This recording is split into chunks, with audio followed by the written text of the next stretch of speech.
Assalamualaikum warahmatullahi wabarakatuh. Subhanallah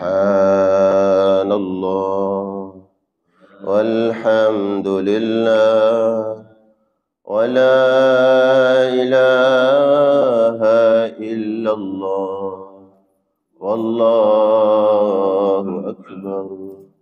Subhanallah walhamdulillah wa la ilaha illallah wallahu akbar.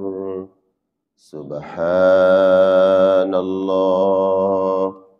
walhamdulillah wa la ilaha illallah wallahu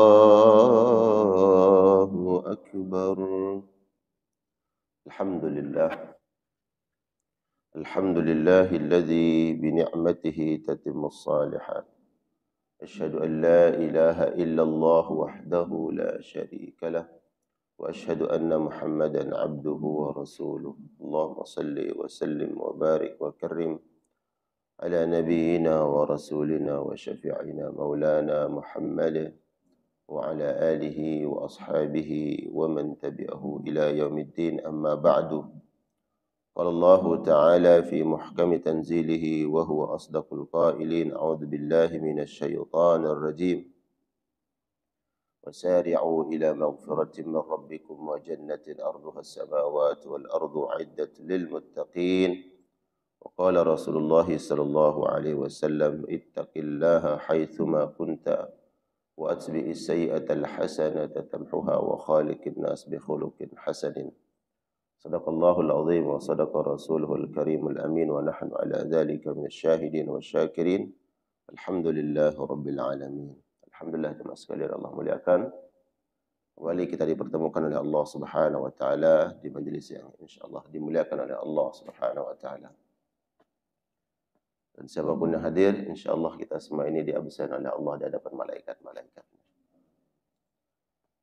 Salawat dan salam tercurah limpahkan untuk Nabi yang mulia sallallahu alaihi wasallam, kepada keluarga dan seluruh sahabat-sahabatnya.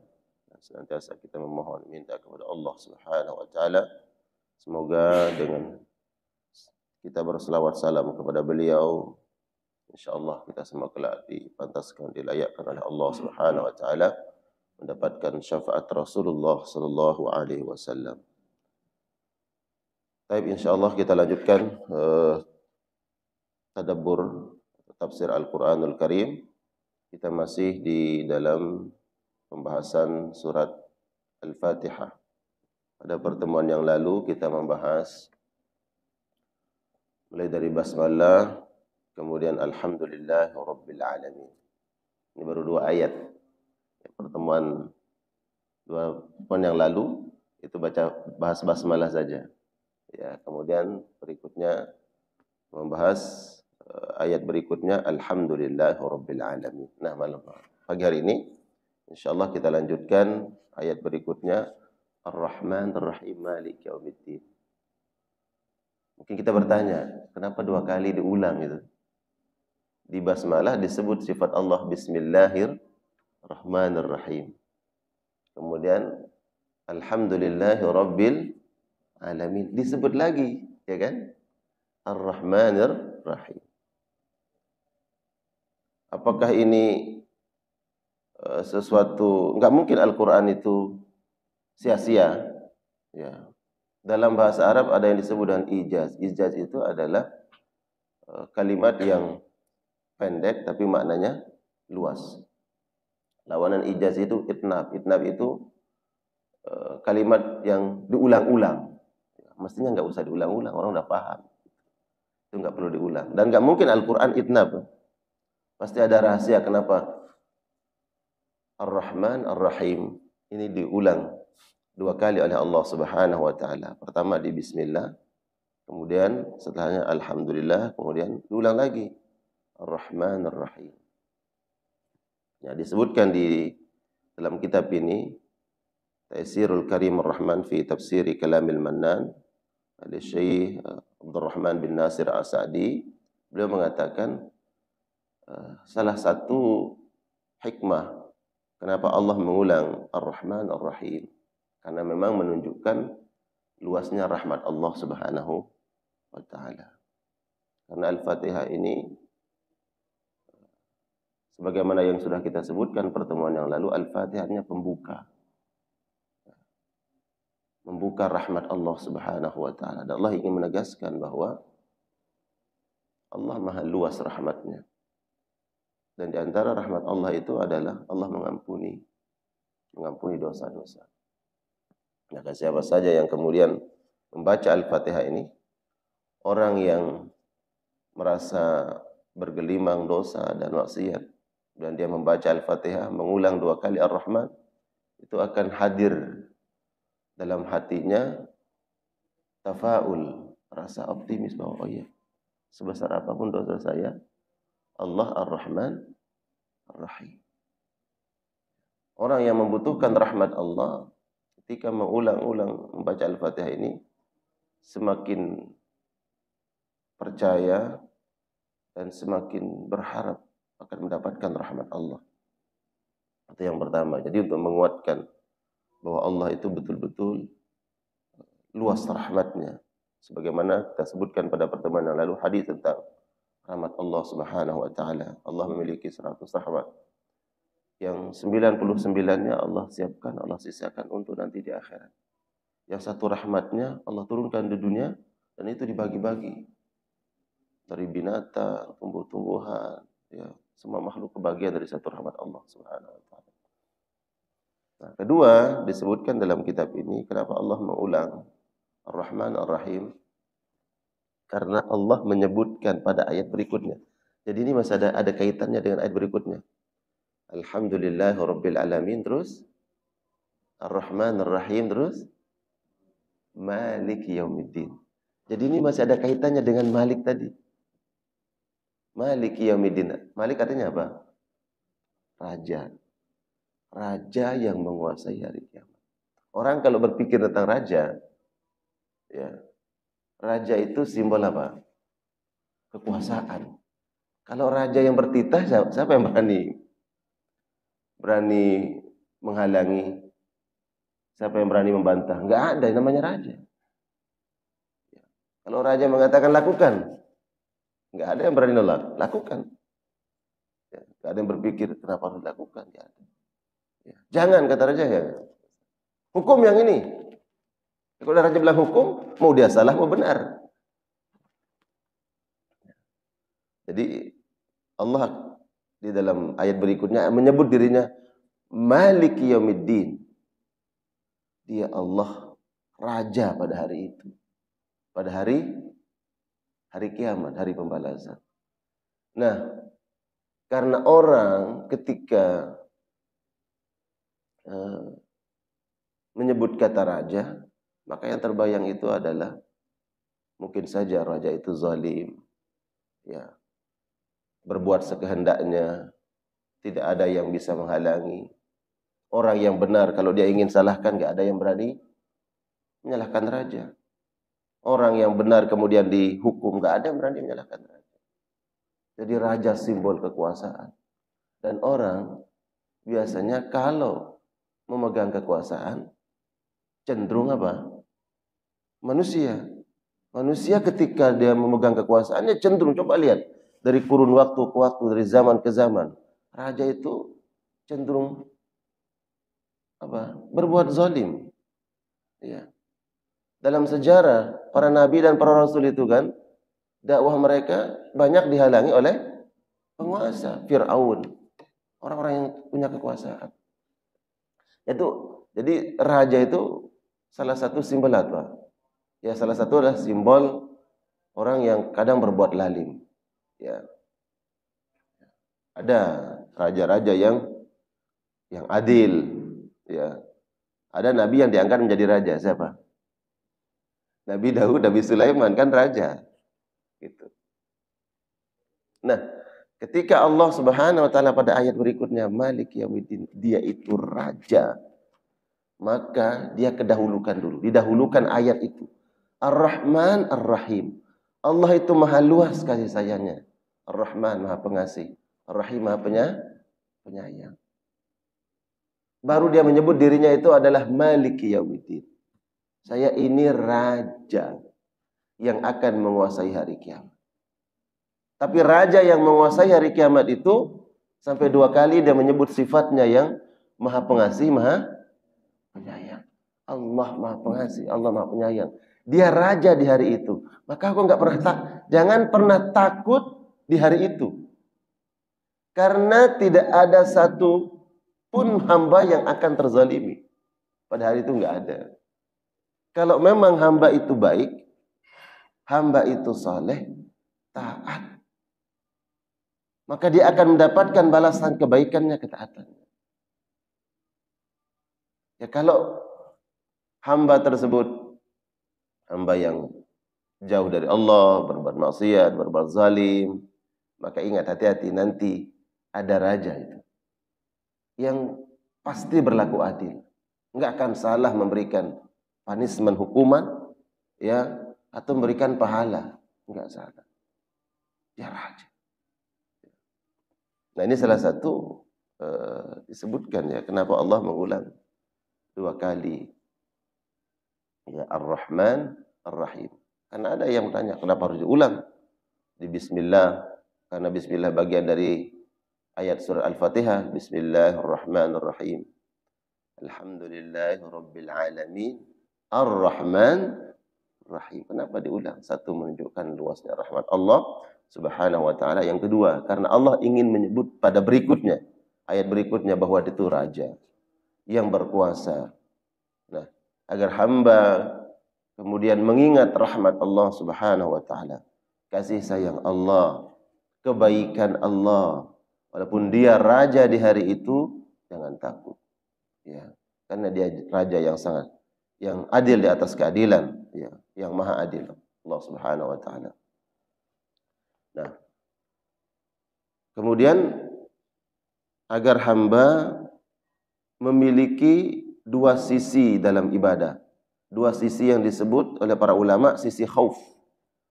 Ketika kita membaca ayat ini Allah raja, maka sejatinya harus ada rasa takut pada diri kita. Hendaknya menanamkan, oh iya, nanti di akhirat kita akan berhadapan dengan raja di raja yang maha kuasa. Dan itu harus ada pada diri kita, yang disebut dengan khauf. Khauf itu artinya takut, khawatir, ya. Beda dengan kita takut dengan binatang. Binatang ya kita lari. Tapi kalau takut kepada Allah, bukan berlari, tapi mendekat kepada Allah. Sisi itu harus ada. Karena kalau kita hanya berpikir tentang Allah, ya Allah itu kan maha kasih sayang. Sebesar apapun dosa kita nanti masa diazab oleh Allah.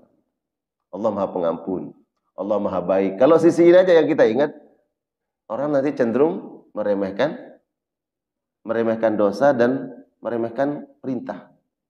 Ya, nggak apa-apa. Allah kan maha pengampun. Apalagi dia baca kisah. Dulu saja Nabi ceritakan ada perempuan bahagia.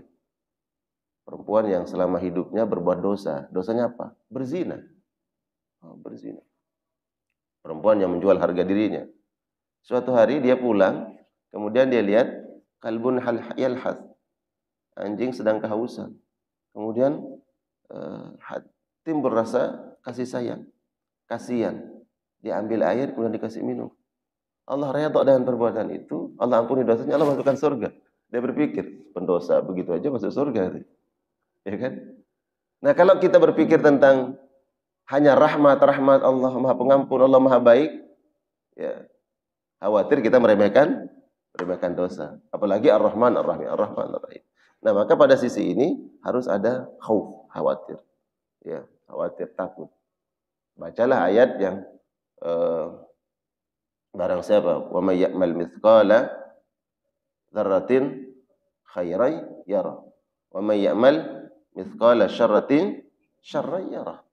Sekecil apapun dosa itu pasti dibalas oleh Allah Subhanahu wa taala, sehingga takut berbuat dosa. Jadi harus ada sisi itu tuh, bahwa khauf, khawatir. Nah, kemudian ada sisi raja. Raja itu penuh harap. Penuh harap. Nah, kalau kita khawatir ada khauf ini, maka kita akan berusaha meninggalkan dosa dan melaksanakan ibadah sebaik-baiknya. Ya. Makanya orang ketika ibadah itu hendaknya menghadirkan khauf. Ya, kita mulai salat itu hadirkan khauf. Ya, khauf, takut kepada Allah Subhanahu wa taala. Jangan meremehkan ibadah, jangan menyepelekan ibadah, jangan melakukan ibadah serampangan. Khauf, takut kepada Allah Subhanahu wa taala. Setelah salat pun harus ada khauf. Khauf itu bukan takut. Ya, sebagaimana takut binatang, ini khawatir. Ini salat saya sempurna atau tidak? Salat ini sudah baik atau tidak? Rukun dan sunnahnya bagaimana? Nah, ketika ada muncul khauf itu, ya saya ingin sempurnakan dengan ibadah sunnah. Khawatir ibadah wajib kita nih. Salat zuhur berjamaah. Apakah sempurna ibadah zuhur kita? Belum tentu. Maka sempurnakan dengan salat sunnah rawatib. Karena itu ada khauf. Nah, raja itu penuh harap kepada Allah Subhanahu wa taala. Raja ini menguatkan Ar-Rahman Ar-Rahim. Ya. Karena ada orang yang berbuat dosa, maksiat, kemudian dihantui, ya, terbelenggu oleh dosa dan maksiatnya. Ya, saking takutnya dia pikirkan dosa, takut. Padahal dia lupa Allah Ar-Rahman Ar-Rahim. Ya. Maka penuh harap kepada Allah. Sebesar apapun dosa seseorang, maka Allah Maha Pengampun. Ya. Kita memperbaiki diri, bertaubat kepada Allah Subhanahu wa taala, kemudian berharap dosa-dosa kita diampuni, dan sesungguhnya rahmat Allah Subhanahu wa taala maha luas. Jadi ini harus imbang, ya. Ada khauf, khawatir atau takut, ada ar-raja, penuh harap kepada Allah Subhanahu wa taala. Malik Yaumiddin, pada ayat berikutnya Malik Yaumiddin. Malik artinya raja. Yaumiddin, hari pembalasan. Yang dimaksud dengan Yaumiddin ini hari kiamat. Yang disebutkan oleh para ulama, hari kiamat memiliki beberapa nama. Di antaranya Maliki Yaumiddin, hari pembalasan. Apalagi nama hari kiamat yang kita ketahui? Malik Yaumiddin. Terus Yaumul Qiyamah, ya kan? Apalagi Yaumul Hisab. Ya, Yaumul Hisab. Kemudian apalagi? Yaumul Hasyr. Hasyr, kita ingat padang mahsyar, ya kan? Padang mahsyar. Mahsyar itu tempat di mana manusia dikumpulkan. Yaumul Mahsyar, di mana manusia seluruhnya dikumpulkan oleh Allah Subhanahu wa taala. Semua manusia, ya Allah. Dari zaman Nabi Adam sampai zaman nanti berapa miliar manusia dikumpulkan di tempat itu. Dan semua berharap syafaat. Disebutkan dalam kitab Busnanul Wa'idin, ya. Di situ disebutkan orang di padang mahsyar itu ketika baru dibangkitkan. Ini kan dibangkitkan dari kubur kita semuanya. Kemudian dikumpulkan di padang mahsyar. Berkumpul semuanya. Ketika berkumpul itu tidak ada kabar, Mas. Sama seperti orang berkumpul menunggu pimpinan, ya. Menunggu pimpinan, tapi bingung nih kapan mulai acaranya. Saling tengok. Kapan acaranya? Jam berapa mulai? Enggak, pokoknya yang memegang susunan acara juga belum muncul, orang kan kebingungan. Coba bayangkan itu, Yang selalu tanya kanan kiri, ini kapan acaranya mulai? Enggak tahu. Panitianya mana? Enggak tahu, panitianya belum datang semuanya. Orang kebingungan. Disebutkan saat manusia di kitab Busnanul Wa'idin itu, manusia dibangkitkan dari alam kuburnya di padang mahsyar itu selama 70 tahun. 70 tahun. Itu manusia kebingungan, belum dimulai. Kapan dimulai? Oh dah. Baru nanti Allah mengatakan kita akan mulai hisab. Jadi saat itu manusia kebingungan, kayak tadi saya contohkan dalam sebuah acara, manusia nanya, pas orang-orang datang di situ nanya, kapan dimulai? Sudah enggak tahu kapan, paling saling tanya. Ya. Wah, lama nunggu nih, kapan mulai acaranya? Padahal acara belum dimulai. Ternyata acaranya mulai jam 9. Dari jam 7 sudah saling tengok-tengok. Ternyata acaranya jam 9. Itu baru mulai acara. Selesai acaranya jam 5 sore. 70 tahun manusia itu menunggu di padang mahsyar. Ma fi khabar, wa fi kalam. Enggak ada berita, enggak ada apa-apa. Orang tanya kapan mulai di mahsyar. Dan satu hari nanti di hari kiamat itu ka'alfi sanatin mimma ta'udun. Seperti 1000 tahun di dunia.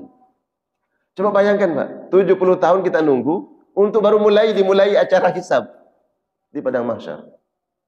Sedangkan satu harinya seperti 1000 tahun di dunia. Coba 70 tahun di akhirat itu kalau dihitung di dunia berapa? Satu harinya seperti 1000 tahun. Sudah jangan hitung lah. Banyak banget. Itu baru nunggu aja, Pak. Dibangkitkan baru nunggu, tengok. Ya Allah. Dan saat itu matahari satu jengkal di atas kepala. Sampai orang mengatakan, udah kan. Makanya disebut oleh Nabi. Seketika mereka menunggu ini, sampai ada yang mengatakan, udah kita mau kemana nih? Kalau memang masuk neraka saja. Kata orang kafir. Saking lelahnya di padang mahsyar. Padahal di neraka lebih dahsyat. Di neraka, nggak apa-apa masuk neraka. Saking beratnya saat itu, situasi itu. Matahari diletakkan sejengkal di atas kepala. Sampai saking putus asanya mereka mengucapkan, kalau memang masuk neraka saja. Padahal nanti kalau sudah masuk neraka, matahari dilemparkan oleh Allah ke dalam neraka. Begitu panasnya neraka, panasnya matahari. Udah nggak ada lagi matahari. Semua matahari disebutkan oleh hadis Nabi dilemparkan ke dalam neraka. Matahari. 70 tahun menanti. Ya, baru dimulai, baru manusia datang berbondong-bondong. Ini pada hari kiamat. Berbondong-bondong manusia. Ada delegasi yang dipilih. Ya, datang kepada siapa? Coba datang kepada Adam alaihissalam. Mana ada hadis yang menceritakan manusia datang ke Adam. Itu saking beratnya situasi itu. Menunggu 70 tahun. Belum ada kabar kapan mulai dihisab. Allah belum menampakkan dirinya. Allah. Karena dia nanti raja pada hari itu. Para nabi bingung. Nggak ada yang tahu kapan dimulai. Dia raja. Nggak ada yang berani. Mau menghadap Allah. Nggak ada yang berani. Akhirnya manusia datang ke Nabi Adam. Ya Adam anta abul bashar. Wahai Adam. Engkau nenek moyang kami. Engkau manusia. Datanglah minta syafaat kepada Allah. Ya, agar dimulai dia mendapain kita. Ya, mau dihitung amal-amal kita biar dimulai.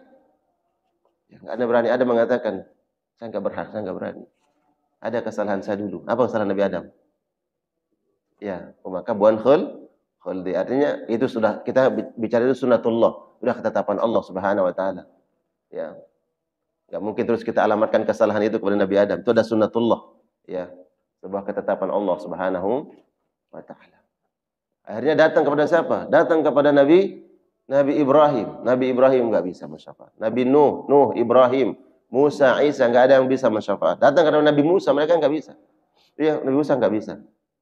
Baru datang kepada Nabi Muhammad sallallahu alaihi wasallam. Baru kemudian Nabi sallallahu alaihi wasallam bersujud di bawah arsy. Bersujud di bawah arsy meminta kepada Allah agar disegerakan hisab, dan dimulai hisab. Dan Allah berkata kepada Nabi Muhammad, "Irfa' rasaka ya Muhammad, angkat kepalamu. Hari ini bukan waktu untuk sujud." Ya, hari ini bukan waktu untuk sujud. Bangkit. Baru kemudian Nabi sallallahu alaihi wasallam mensyafaat seluruh makhluk. Jadi semua makhluk nanti mendapat syafaat Nabi Muhammad sallallahu alaihi wasallam. Kapan? Di padang mahsyar. Seluruh makhluk mendapat syafaat Nabi Muhammad sallallahu alaihi wasallam. Hatta orang kafir dapat syafaat Nabi Muhammad sallallahu alaihi wasallam. Syafaat apa? Disegerakan, mulai dihisab oleh Allah amal seluruh makhluk di padang mahsyar karena syafaat Nabi Muhammad sallallahu alaihi wasallam. Mulai dihisab. Allah menampakkan dirinya Malik Yaumiddin. Allah datang. Bagaimana bentuk datanya? Allah Jalla Jalaluhu dengan kekuasaannya. Jangan bayangkan seperti raja yang datang dengan pakaiannya. Datang dengan kendaraan mewahnya, enggak. Dengan kekuasaannya Allah. Bagaimana tekniknya? Allah Maha Kuasa saat itu. Ya. Dia datang. Kemudian Malik. Dia raja pada hari itu. Raja enggak ada yang berani berbicara. Ya. Bayangkan di hadapan raja. Siapa yang berani bicara, Pak? Ya. Siapa yang berani interupsi? Ada yang berani menyalahkan. Ya Allah, kenapa lama banget? Ya. Ada yang berani. Kenapa enggak mulai aja dari tadi gitu? Allah Raja. 70 tahun penanti. baru dimulai hisab. Dan itu pun baru akan kita sudah ketar-ketir, Pak. Apa yang kita siapkan, Pak? Apa yang disiapkan hari itu? Enggak ada. Yang kita bawa ya ini kajian kita. Apakah harta, jabatan, pangkat kita itu menyelamatkan kita dari itu? Dalam kitab ini enggak ada membedakan ainal malik wal abad. Mana raja dulu di dunia dan mana hamba saya di dunia, enggak ada bedanya. Ya. Wa ainal athriya wal aghniya wal fuqara wal masakin. Enggak ada lagi bedanya mana orang-orang kaya dulu dan mana orang-orang miskin, enggak ada bedanya. Enggak ada yang berani bertitah, enggak ada berani bicara di hadapan Allah Subhanahu wa taala. Ya Malik. Allah hadir dengan kekuasaannya, Allah Subhanahu wa taala hadir pada hati itu untuk memulai prosesi apa? Hisab, dihitung amalan. Mulai satu-satu dipanggil. Apa kabar? Semuanya dipanggil satu persatu, Pak. Makanya subhanallah kita bayangkan itu. Hari kiamat mulai dari kita dibangkitkan itu satu persatu dipanggil. Ya. Mulai dihisab satu persatu. Yang lain nunggu. Bapak bayangkan kalau nunggu, Pak. Ya. Apa di satu ruangan banyak, ramai, dan satu persatu dipanggil pimpinan, Pak. Yang satunya lama. Lama banget itu. Ada yang cuma 2 menit keluar. Cepat banget. Ada yang 1 jam. Lama. Yang lainnya kelamaan nunggu kita. Emang kita duduk di ruang ber-AC saat itu. Nunggu. Kalau sekarang nunggu giliran dipanggil pimpinan di ruang ber-AC bisa saja. Istirahatlah. Bisa. Tapi saat itu kita coba membayangkan hari itu, Pak. Sehingga muncul tadi nih, ya khauf tadi. Khawatirlah. Memang cukup amal-amal kita untuk menghadapi hari itu. Ada yang menunggu lama. Yang sedang dihisab satu persatu. La tazalu qadama 'abdin yaumal qiyamah hatta yus'al an arba. Nanti tidak akan tergeser kaki kita di hadapan Allah Subhanahu wa taala sehingga ditanya tentang 4 perkara. Di antaranya adalah tentang harta, kan? Ya, tentang harta, dari mana kita dapatkan, kemana kita infakkan, tentang umur, tentang masa muda, semua ditanya. Yang enggak ada terlewatkan Allah. Dan kita berada di hadapan raja di raja yang maha kuasa. Ya. Kita sekarang umpamanya dipanggil pimpinan, Pak, dan kita sudah merasa bersalah tuh. Kita sudah merasa bersalah karena tahu nih kita dipanggil karena salah. Kira-kira gimana perasaannya, Pak, ketika mau menghadap itu? Wah, ini udah ada ciut duluan. Udah tahu nih kita salah.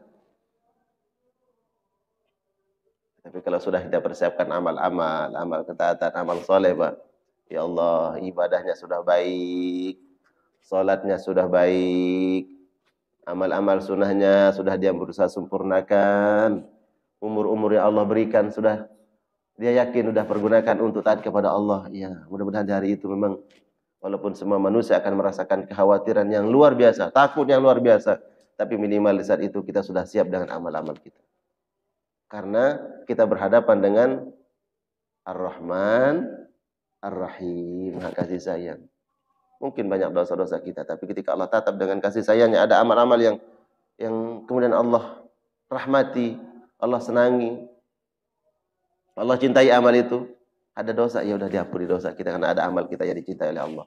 Mungkin ada amal sedekah yang kita lakukan dengan ikhlas, enggak butuh sanjungan, enggak butuh perhatian, enggak butuh orang lain memberikan penghargaan dan seterusnya.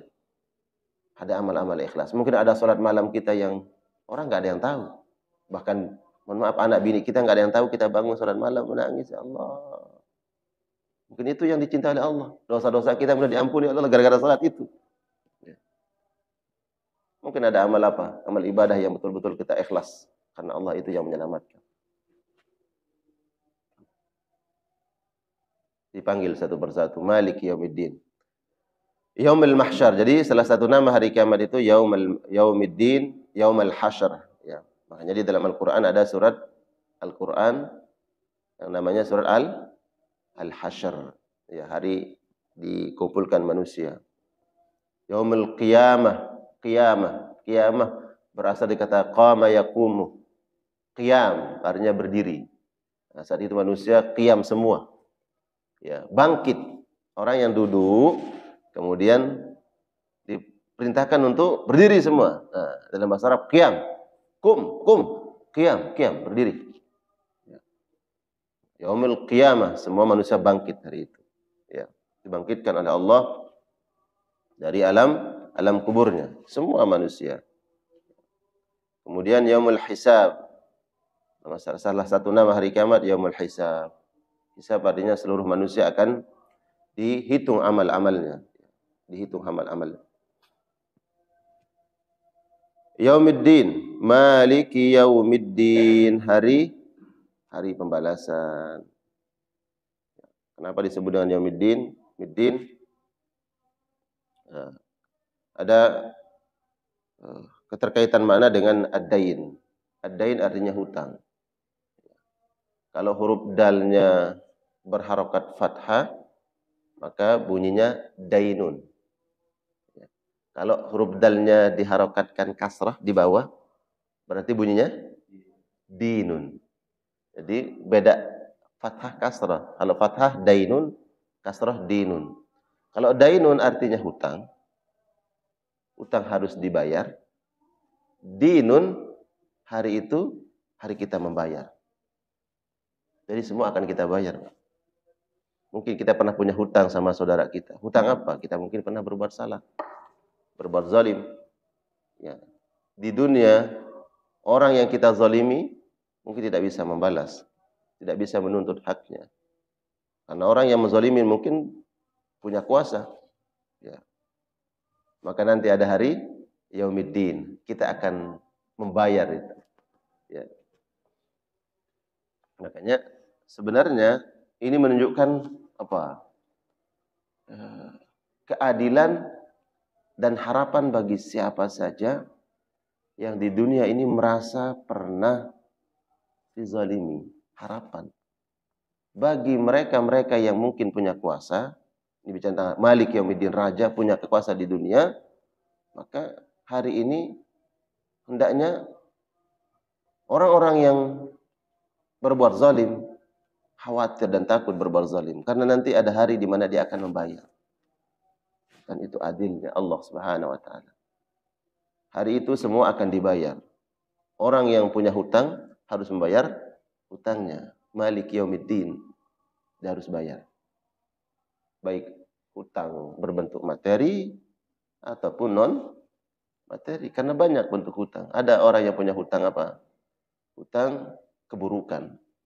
Saya berbuat buruk ke bapak, saya sebenarnya adalah berhutang. Kalau saya nggak minta maaf, nggak menghalalkan tadi, ya, kalau yang bersangkutan belum menghalalkan, maka saya harus bayar nanti di akhirat.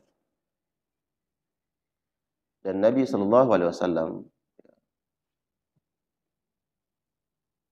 mengingatkan kita bahwa hari ini tidak ada satupun yang selamat dari membayar tadi.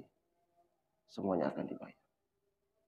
Dan dalam kitab At-Tazkirah disebutkan, itu ada ulama mengatakan bahwa satu hutang terhadap manusia itu lebih besar dibandingkan 70 hutang terhadap Allah Subhanahu wa taala.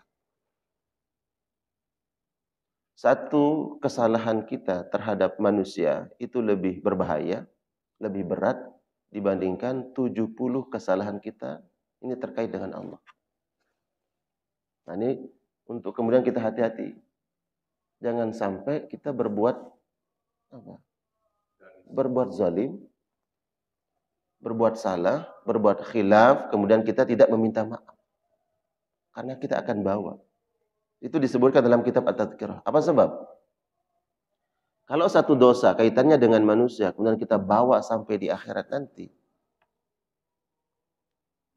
Di akhirat semua manusia ketika menghadapi situasi ini, di Yaumiddin, hari pembalasan, di padang mahsyar, saat itu siapa saja yang membawa pahala akan merasa kurang dengan pahala. Dan semua akan datang kepada Allah dengan membawa dosa dan khawatir takut dengan dosa-dosa. Maka saat itu orang yang memiliki pahala ingin berharap pahalanya lebih. Dan yang membawa dosa ingin dosanya dikurangi oleh Allah Subhanahu wa taala. Sehingga kurang hisabnya. Ya. Saat itu kita membawa satu dosa terhadap sesama manusia. Kemudian ingin minta maaf. Bisa nggak kira-kira itu ke orang itu kemudian udah saya maafkan? Enggak. Karena bentuk pemaafan pada hari itu adalah bukan seperti pemaafan di dunia. Kalau di dunia, maaf sudah selesai. Tapi bentuk pemaafan nanti di akhirat itu ada dua. Satu, pahala orang yang berbuat zalim tersebut akan diambil oleh orang yang dia zalimi. Kalau pahala orang yang berbuat zalim sudah habis, maka dosa orang yang dizalimi akan dilimpahkan kepada orang yang menzalimi. Udah itu aja. Enggak ada mengatakan maaf selesai, enggak ada hari itu. Kalau di dunia ada orang berbuat baik, saya bersedekah, dia bersedekah. Rata-rata orang bersedekah karena memang apa? Cukup. Ya. Orang enggak takut bersedekah dengan 1 juta, 10 juta, 100 juta. Kenapa? Masih ada hartanya. Dia berbuat baik kepada orang lain. Tapi nanti di akhirat, semua orang butuh pahala. Dan orang ingin dikurangi dosanya oleh Allah Subhanahu wa taala. Maka bentuk pengadilan hari itu adalah bukan memaafkan seperti dunia, bebas enggak. Manusia akan bebas hari itu ketika dosa kita sesama manusia, pahala orang yang berbuat zalim harus dia bayar kepada orang yang dia zalimi.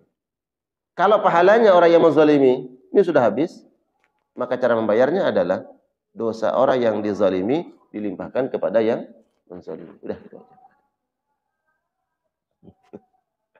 Ya Allah, lalu umpamanya kita punya pahala segitu-gitunya.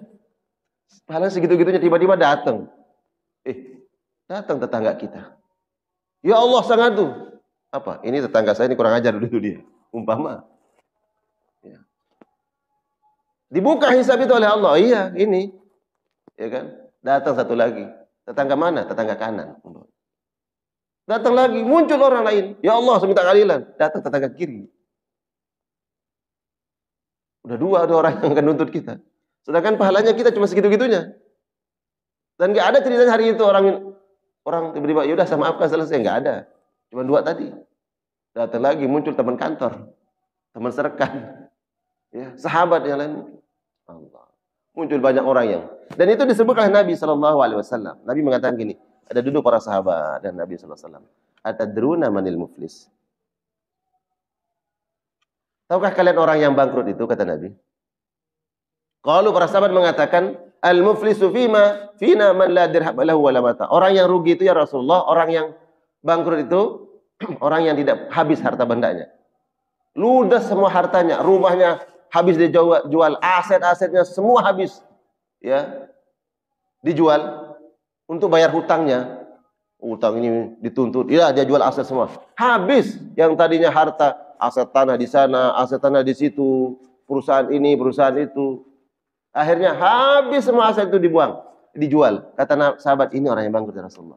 Kata Rasulullah, bukan itu orang yang bangkrut. Karena bangkrut di dunia, ya dia masih hidup. Bisa saja nanti tiba-tiba dia semangat lagi, merintis bisnisnya, bangun usahanya, sukses lagi. Bisa saja. Ya. Sebelum dia mati belum bangkrut. Yang bangkrut itu kata Nabi adalah min ummati, nanti ada umatku di akhirat yang bangkrut. Siapa dia? Yang datang pada hari kiamat dengan membawa dosa. Qad syatama hadza, dulu dia pernah mencaci maki orang. Wa daraba hadza, dulu dia pernah nonjok orang, kata Nabi.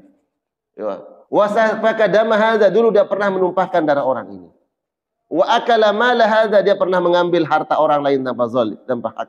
Dia ambil harta orang, dia makan. Wa ya'ti yaumil qiyamah, ya datang pada hari kiamat dengan itu semua. Kemudian datanglah orang-orang yang dulu pernah dia caci maki. Ya, wa qadzafa hadza, dia pernah menuduh orang ini tanpa bukti. Semua itu orang datang. Ya Allah, saya menuntut, saya pernah dituduh sama dia, enggak ada buktinya. Ya. Kemudian datang lagi orang, ya Allah, dia pernah mengambil harta saya. Datang lagi orang yang mengatakan, ya Allah, dulu pernah memukul saya dan seterusnya. Akhirnya apa? Kebaikan orang ini diambil oleh orang-orang yang ngadu tadi. Diambil semuanya. Setelah semua kebaikannya habis, masih ada orang yang datang mengadu kepada Allah. Akhirnya dosa-dosa orang yang mengadu itu dilimpahkan kepada dia. Mestinya dengan pahala salatnya, pahala zakatnya, pahala puasanya, dia akan masuk surga. Dan tadi dia yakin masuk surga. Tapi tsumma qudzifa finnar, dilemparkan oleh Allah ke dalam neraka. Ini orang yang rugi, kata Nabi. Makanya disebutkan dalam kitab At-Tadhkirah ini, dosa, ya, satu dosa kaitannya dengan manusia itu lebih berat dibandingkan 70 dosa kaitannya dengan Allah Subhanahu wa ta'ala. Apa sebab? Allah Ar-Rahman Ar-Rahim. Satu dosa sesama manusia, manusia butuh pahala saat itu, ingin dikurangi dosanya. Enggak mungkin dia bersedekah pahala ke kita. Tapi Allah Ar-Rahman Ar-Rahim. Oh, mungkin dulu kita pernah berbuat salah kepada Allah. Ada perintah-perintah Allah yang mungkin kita tidak lakukan. Ada larangan-larangan Allah yang kaitannya dengan Allah pernah kita lakukan. Kita datang kepada Allah membawa dosa dengan kaitannya kepada Allah. Kemudian Allah lihat kita, ya Allah, ini hamba-Ku, kata Allah. Aku yang ciptakan dia. Aku yang hadirkan di dunia. Cinta Allah kepada hambanya itu melebihi cinta orang tua terhadap anak-anaknya. Apakah tega seorang ibu tiba-tiba tepak dia mukul anaknya, Pak? Dia tendang anaknya. Ya Allah, ibu yang kasih sayang enggak mungkin dong. Ya. Cinta Allah itu lebih dari itu, lebih luas, lebih sempurna, lebih tinggi cinta Allah kepada hambanya dibandingkan cinta seorang ibu kepada anak-anaknya. Dia lihat hambanya, ya Allah, hambaku ini kalau aku lemparkan ke dalam dosa, kasihan kali. Ya. Allah saat itu mungkin menatap dia dengan rahmat kasih sayang. Ya udah, tak hapusi dosamu, kesalahan yang 70 dosa. Bersihkan. Udah masuk surga saja. Bisa saja dengan rahmat Allah Subhanahu wa ta'ala.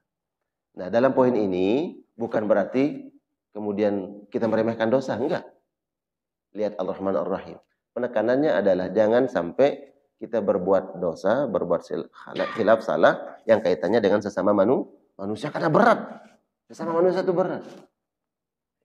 Sesama Allah, kepada Allah Subhanahu wa ta'ala, bisa saja Allah kemudian mengampuni kita walaupun itu 70 dosa. Maliki yaumiddin, dia Allah yang menguasai hari kiamat. Iyyaka na'budu wa iyyaka nasta'in. Kemudian lanjutan ayat ini, iyyaka na'budu wa iyyaka nasta'in. Ya Allah, Engkau yang kami ibadahi. Ya Allah, Engkaulah tempat kami mohon pertolongan. Ya. Ini belum kita bahas kan ya? Pertemuan yang lalu belum kan ya? Belum. Iya. Karena ada kajian saya di malam hari tadabbur ini. Ya. Iyyaka na'budu. Artinya apa? Iya Allah, Engkau yang kami ibadahi. Wa iyyaka nasta'in, ya Allah, Engkau tempat kami mohon pertolongan. Berarti mohon pertolongan ini doa kan? Kita kalau minta sama Allah ini, ya Allah, tolonglah hamba-Mu ya Allah. Mudahkan ini ya Allah. Lancarkan ya Allah. Berikan ya Allah. Ini kan mohon, meminta. Minta kepada Allah. Sekarang kalau berdoa ini ibadah atau tidak? Pertanyaannya, berdoa ini ibadah atau tidak? Ibadah kan? Ibadah. Ya, berdoa itu ibadah. Tapi kenapa dikhususkan oleh Allah? Iyyaka na'budu, ya Allah, Engkau yang kami ibadahi. Wa iyyaka nasta'in, ya Allah, Engkaulah tempat kami mohon pertolongan.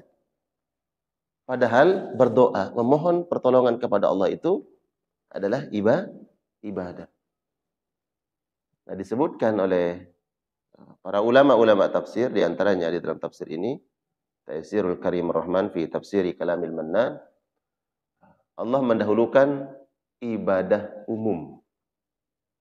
Baru kemudian Allah menyebutkan ibadah khusus. Iyyaka na'budu, ya Allah, Engkau yang kami ibadahi itu ibadah umum. Jadi ibadah itu banyak. Hadir di kajian pagi hari ini, ibadah tidak? Ibadah. Kemudian ada yang datang, umpamanya tadi bawa apa itu? Sarapan pagi. Umpamanya ada orang yang datang, ini ada gorengan, ada sarapan pagi, dia ngasih, ibadah tidak? Ibadah. Ibadah itu banyak.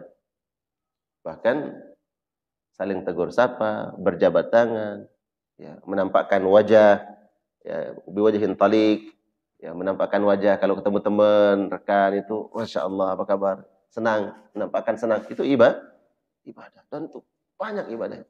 Ada ibadah yang muqayyad, yang terikat dengan waktu, ada yang ibadah mutlak, tidak terikat dengan waktu, dan itu banyak. Ya. Bersedekah ibadah tidak? Ibadah. Menolong orang ibadah, dan seterusnya banyak ibadah. Nah, Allah menyebutkan ibadah secara umum. Iyyaka na'budu. Ya Allah, Engkau yang kami ibadahi.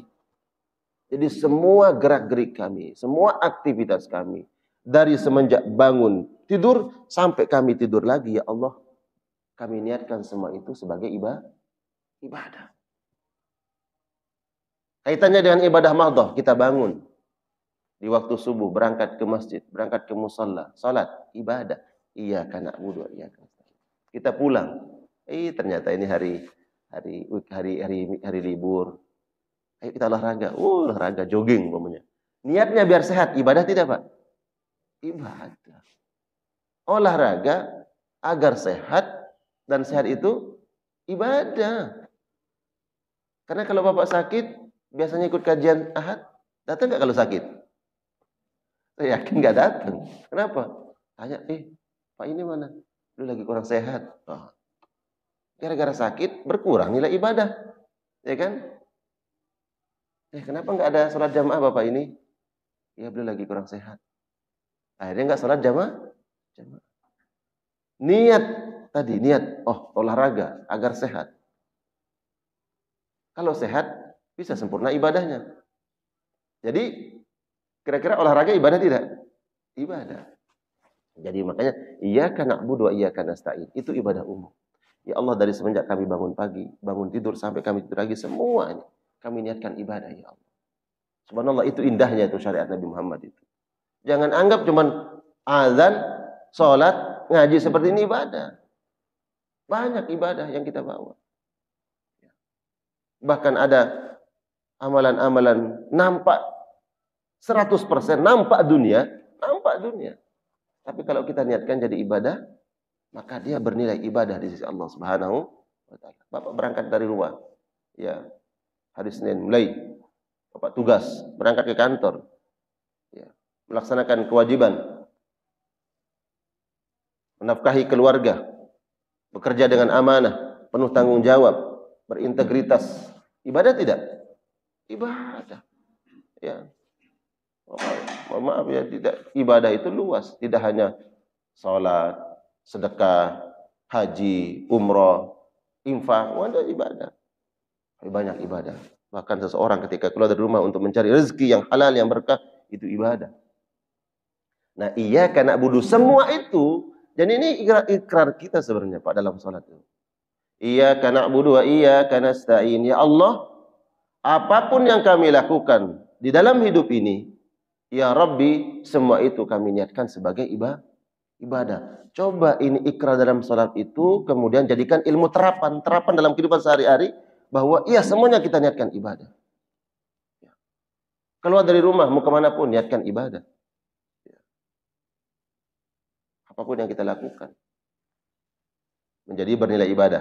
Menjadi ibadah umum. Makanya disebutkan oleh ulama, apa itu ibadah?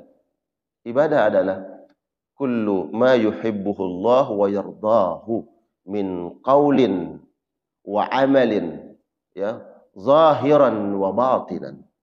Itu definisi ibadah. Segala sesuatu, perkara yang Allah senangi, yang Allah cintai, baik berupa ucapan ataupun perbuatan, baik itu zahir ataupun batin, itu ibadah.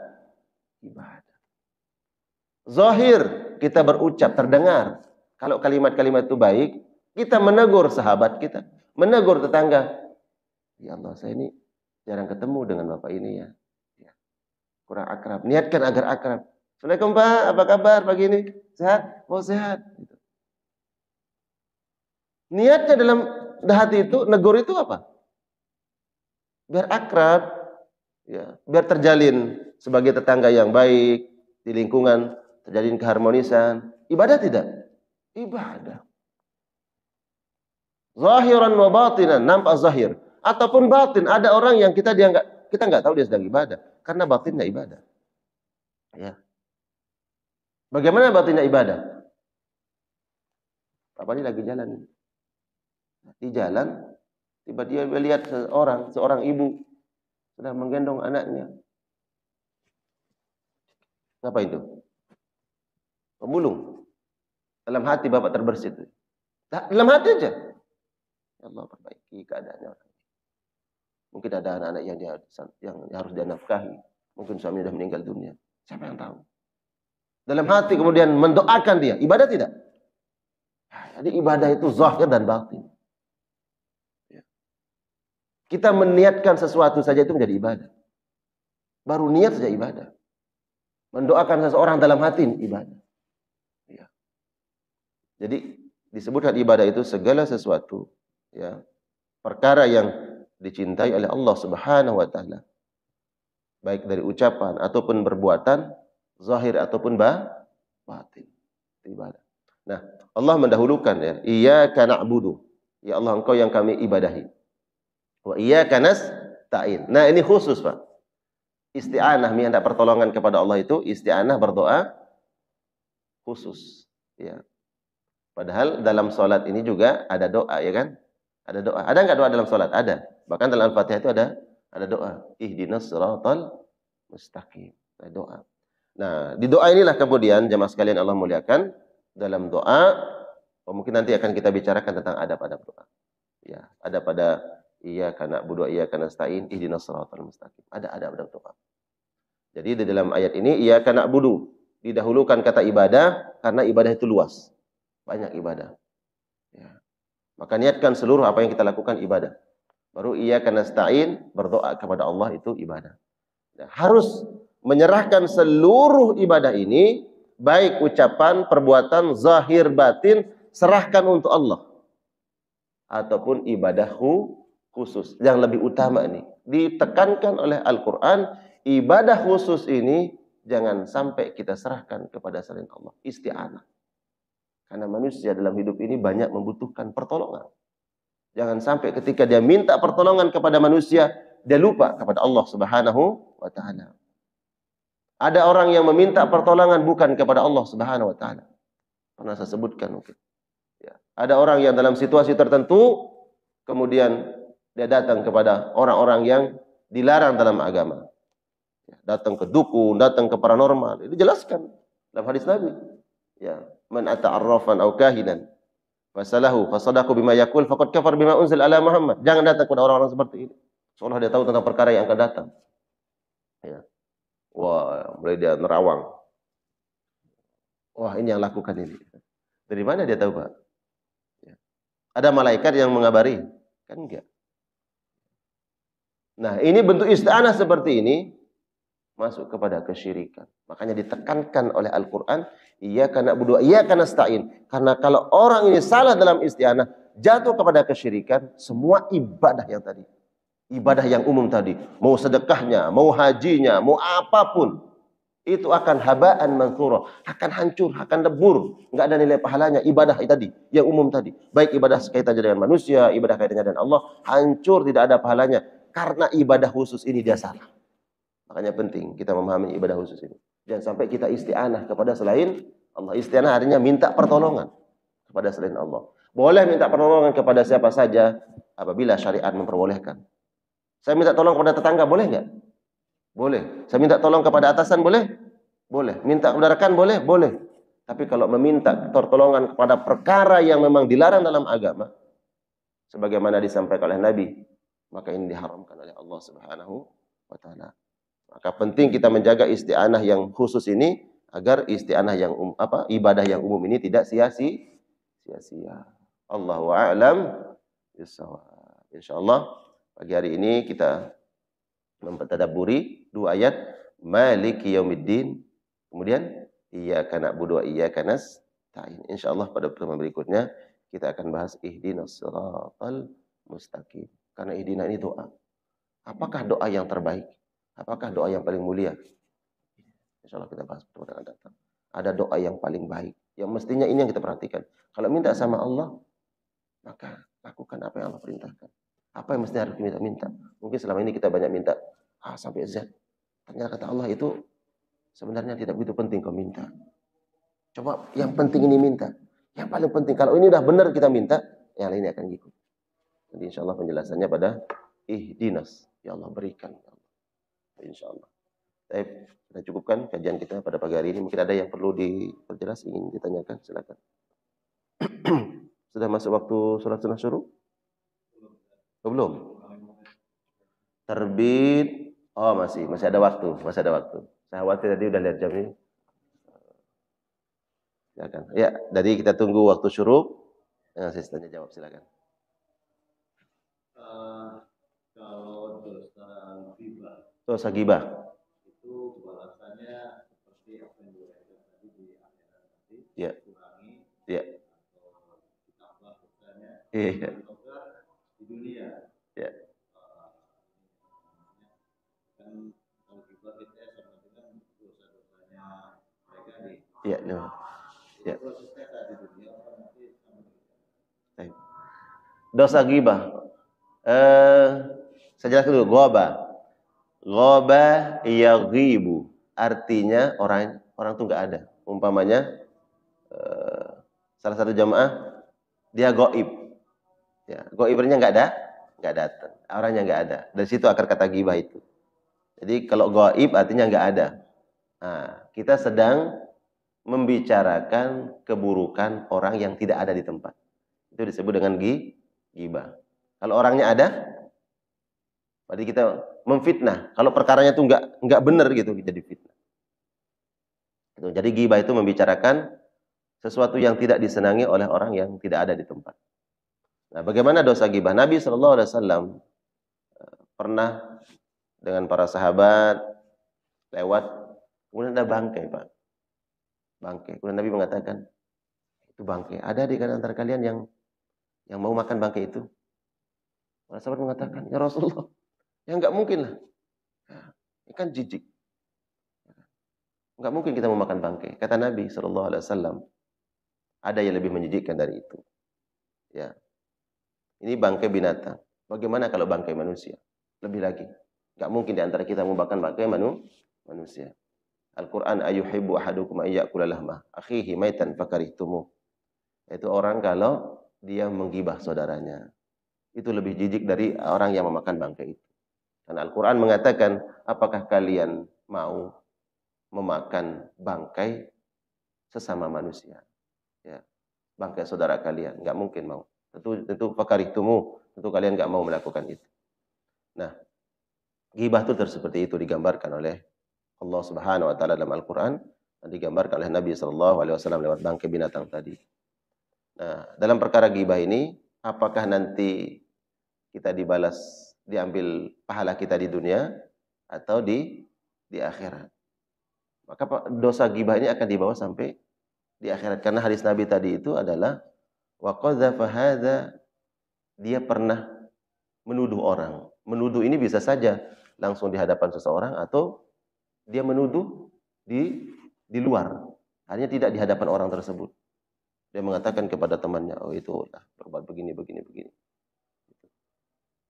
Nah, tuduhan itu kalau dia benar, tuduhan tersebut jatuhnya kepada gibah. Kalau tidak benar, jatuhnya kepada fitnah. Karena sahabat bertanya, ya Rasulullah, apa yang dibicarakan oleh orang lain tentang orang tersebut benar ya Rasulullah? Kata Nabi apa? Kalau betul benar apa yang kau bicarakan tersebut, berarti kau sudah menggibah, kata Nabi. Membicarakan aib orang lain, walaupun itu benar, tapi kau sudah bicarakan dia. Menyebarluaskannya dan seterusnya. Kalau seandainya faktanya tidak sesuai dengan apa yang kalian bicarakan, ya, maka menjadi fitnah. Nah, dosa gibah ini akan dibawa sampai di akhirat.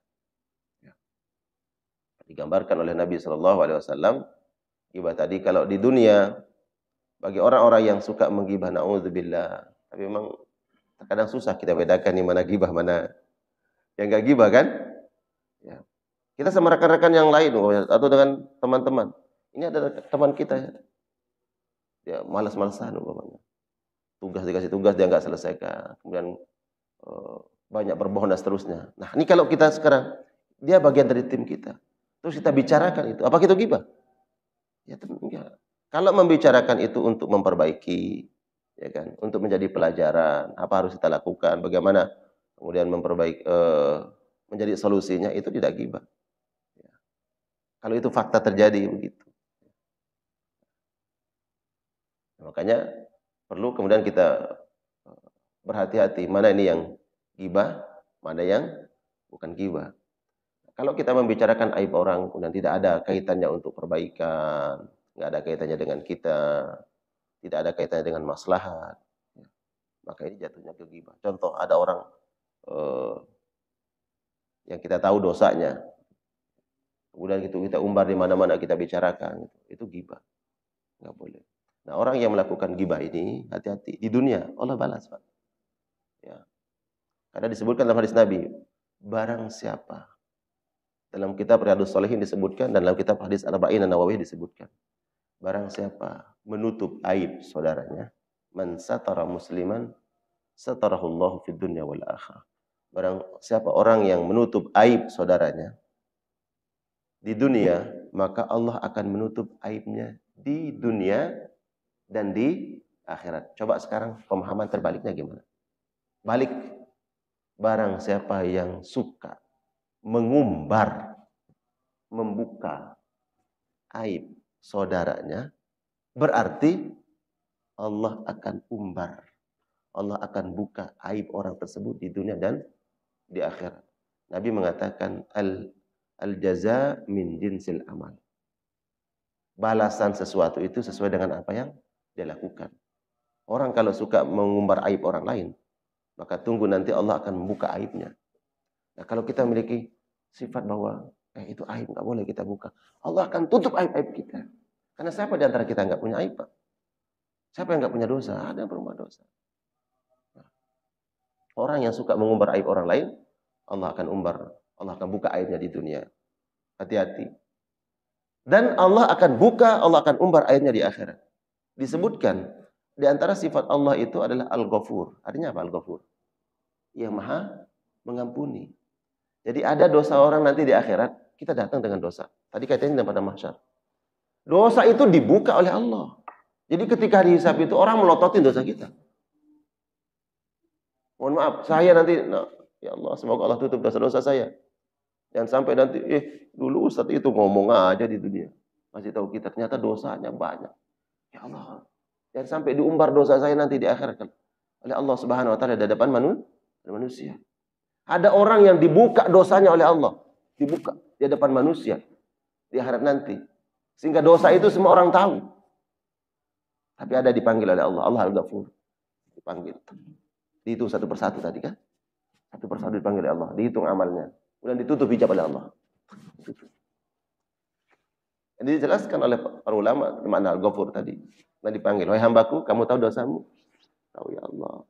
Hamba tersebut menunduk, enggak berani mengangkat wajahnya di hadapan Allah Subhanahu wa taala. Takut karena dosa-dosanya begitu besar, begitu banyak.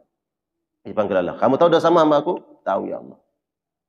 Hari ini kata Allah, aku perlihatkan dosa-dosamu. Dosa-dosamu semasa hidupmu. Dan aku tutup dosa ini di hadapan manusia. Enggak ada satupun yang tahu di padang mahsyar, enggak ada yang tahu. Allah yang tutup karena dia raja, dia berkuasa, dia berkehendak. Ditutup hijab, enggak ada satupun manusia yang tahu dosanya. Kamu tahu lihatin dosamu kata Allah. Tahu ya. Aku tutup enggak ada yang tahu. Sekarang dosa ini aku ampuni dosa-dosa. Yang tadinya hamba ini sudah hampir, karena nanti tidak ada lagi mati Pak. Dia akan pingsan karena takut terhadap dosa-dosanya. Kemudian diampuni oleh Allah Subhanahu wa taala. Hampir pingsan saking bahagianya. Digambarkan hampir pingsan saking bahagianya. Tadi dia sudah yakin bahwa dia akan dilemparkan oleh Allah ke dalam neraka karena dosanya tadi. Tapi Allah kemudian ampuni, bahkan manusia nggak ada yang tahu. Itulah Allah yang Maha Ghafur. Tapi nanti ada orang yang dibuka dosa-dosanya oleh Allah. Semua orang tahu, tetangganya tahu. Karena semua manusia ngumpul di situ. Dibuka satu persatu. Mana fulan? Panggil. Nah, ini dosamu. Kita pelototi dosa. Kita tahu dosa kita, semua makhluk tahu dosa.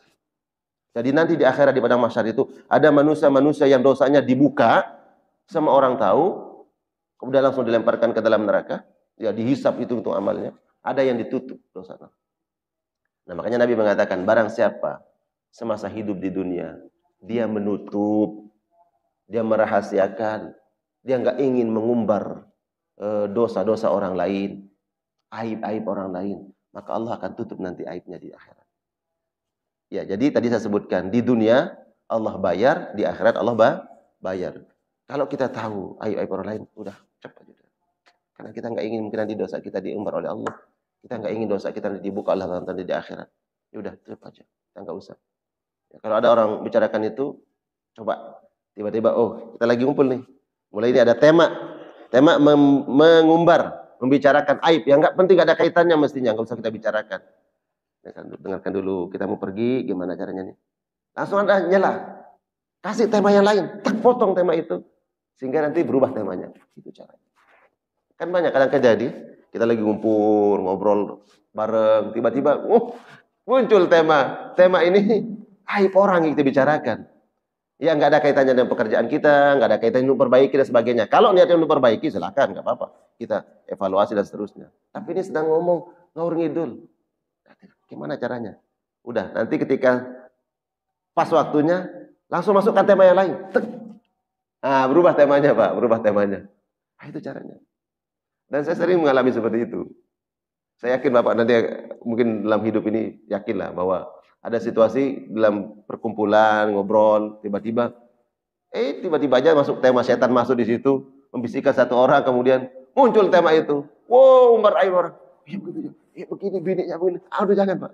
Ya, waduh. Udah, Bapak mau pergi gimana caranya? Jangan pergi. Karena kalau Bapak pergi, temanya ini makin hangat dibicarakan teman-teman. Justru jangan pergi itu niatnya apa? Niatnya untuk menyelah agar temanya berbeda temanya. Waduh, ya. Masukkan tema. Itu kemarin Bapak itu dia dipromosikan ya. Nah, itu aja temanya. Siapa? Oh itu hebat memang dia. Dia kalau dapat tugas itu luar biasa. Jadi kan berubah temanya, Pak. Bicarakan kebaikan orang lain aja. Gitu. Cara mensiasat begitu. Kalau perintahnya kan dalam Al-Qur'an juga, kalau kau berada hatta yakhulu fi haditsin ghairi. Kalau kau berada satu kelompok nih sedang bicarakan keburukan, maka pergi. Itu perintah pergi itu jangan ikut berbuat dosa kalau kita nggak bisa merubahnya. Kalau kita nggak punya cara, maka kalau saya jangan pergi, biarkan dulu. Tapi nanti nyelah di situ, masukkan tema yang lain. Sehingga enggak makin melebar di pembicaraan. Tema itu makin kemana-mana. Udah lagi nyangkutnya orang si B, nyangkutnya ke C lagi bicarakan. Oh iya sama orangnya. Udah si C nyangkut lagi ke D, makin banyak orang yang dibicarakan di situ. Coba temanya masukkan yang baik, ya. Personil yang kira-kira siapa atau teman siapa yang kita bicarakan, wah udah itu. Sehingga berubah Pak temanya begitu. Jadi kalau saya perintahkan jangan pergi. Ya, jangan pergi. Kalau perintah pergi itu memang kalau kita kira-kira nggak punya cara nih. Ya, nggak bisa merubah, nggak punya cara untuk merubah tema tadi, tema pembicaraan. Kalau bisa, salah aja di situ. Apa kayak cara nyelahnya Pak gitu kan? Bersin dulu gitu. Oh, pusing. Ya Allah, maaf nih, bukan corona kan gitu. Kayak corona dulu baru masuk ke tema yang lain. Allahu a'lam. Bisa jadi tadi pertanyaannya apakah di dunia? Itu dari hadis itu kita paham.